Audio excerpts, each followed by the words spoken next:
when do you use the GOO in your loose feed, and what hook baits would you use over the top as a result? Good question. That it deserves double lot of points. When do I use it in my loose feed? You might not. I do. I don't tend to use it if I'm what I'd call boilie fishing, putting nothing else out, fishing for a bite at a time. Especially in the spring, I tend to put a handful of bait out. My pop up over the top will be the thing that is there to get me the quick bite. I want the, if you like, the bait to pull them in. I want my hook bait to be the first thing they pick up. So that will be the thing that's gooed up, ready to go. The only time I really use it in my loose feed is if I'm spodding. If I'm spodding on a regular basis, say ringing the dinner bell as we like to say, I probably put it in every 4th or 5th spod. One in a handful, if you like, is real gooed up, super attractive. And then I'll start the session with 3 different gooed hook baits over the top. Rarely the same flavour as what I'm putting into the mix. So I like tiger nut's actually one of my favourites for spodding out over the top. And then I have sort of 3 go-to hook baits that I would use gooed. Always be a pineapple, probably a buttercorn, and then a squid. They're sort of my opening gambits a lot of the time, and then tweak from there on in. Lovely. Thomas? Yeah, mine's very similar. Thing is, I've been outfished next door by one of my mates, and he used pineapple Supreme in his spod mix. And I was like, mate, is that not like, is it not a bit too much? Like for his spod mix, he was like, we were using it in the World Champs, and that's what was working. And he was using pineapple pop-ups over the top, and he caught more than me on a lake that I fish all the time and should have beat him on, you know. So since then, I've actually done that quite a lot, very early spring or back end of the winter. If I'm on a lake where there are lots of carp in there, you're getting a lot of fish feeding, and you want a feeding reaction.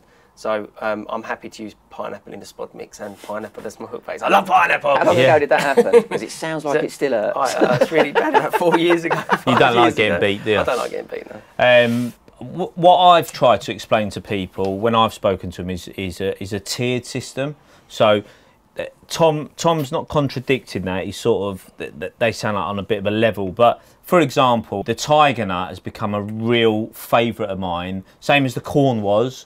To put a glaze, yeah, like olive oil on your salad, I've always described it as, yeah, on your loose feed. And I will put that into my buffet theory or whatever, if you like. Whatever's in that bucket, I'll put it on. I always say, proof's in the pudding, isn't it? Rest is history. Yeah. I think the difference between what you're saying and what I'm saying, though, is the time of year. And it really does make a difference for bait. Like, bait is the most important thing in fishing, not just in carp fishing, but in everything. Yeah, as a whole. So what I'm saying is that the pineapple is really inducing a feeding response in December or Jan or Feb or wherever, and yours was in the summer. Yeah. I think in Jan or Feb, I wouldn't get that feeding response if I put something out that was weaker than say the pineapple. No, and so you're creating that big I'm cloud. Creating something that wouldn't be, you couldn't create with something that's less, if that makes sense. It's always match anglers that use these, carp match anglers, and because they're the people that can actually tell if they're using something that makes a difference. Yeah. People that are fishing for 3 fish a year don't try something like this because they think it's not going to work, but really they'd catch 6. Yeah. But because it's over such a long period of time, they can't really tell if this is the thing that's made a difference. Whereas when you're a match angler or you're sitting next to somebody who's catching more than you, you're like, well, the only thing he's doing different is that. Yeah. And they learn quickly, which is why they'll use it. Which is where it came from. England got smashed by South Africa in the World Championships in South Africa. And Ian, who is now the owner of Kiana Carp, was watching this green flash on the surface.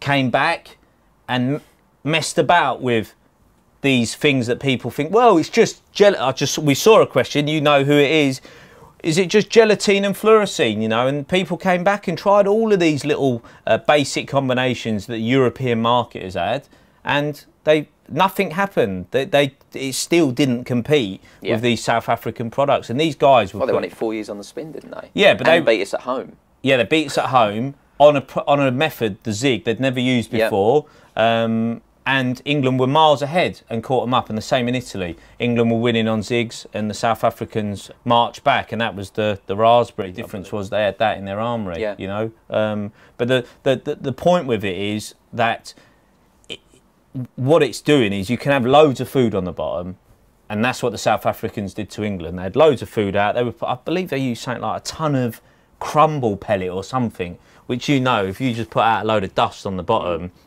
and fish a hook bait. I mean, I learned a layer as a kid. Barely got, you know, if I fished a 20 miller boilie over a load of hemp, no bites. But these guys were just chucking out hook baits and getting bites out their hand. And obviously the English couldn't work out how that was proper. It didn't work, didn't make sense to us. But obviously, just adding that to the orbit of their bag was the difference.